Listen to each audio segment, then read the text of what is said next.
Seminit sehari bersama Dr. Musyid bin Nazir. Assalamualaikum semua. Kembali lagi ke siri Seminit Sehari bersama Dr. Musyid. Hari ini kita nak belajar, adakah semua luka itu sama? Jom kita tengok. Yang pertama, apa beza luka dan ulcer? Senang saja. Luka ni biasanya berpunca dari luar, macam kita aksident atau lepas pembedahan. Tapi, ulcer ni selalunya berpunca dari dalam. Contohnya, kulit kita pecah sendiri sebab ada penyakit kronik macam kencing manis atau urat tersumbat.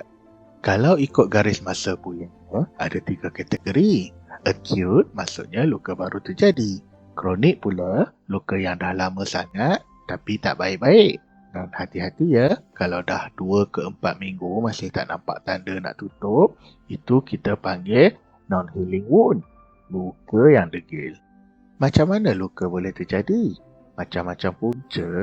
Mungkin sebab trauma, kencing manis, melecur, tekanan, penyakit saluran darah atau pembedahan. Bila punca berbeza, cara rawatannya pun tak sama. Ingat, jangan ambil mudah. Jagaan awal sangat penting untuk elakkan komplikasi yang lebih serius.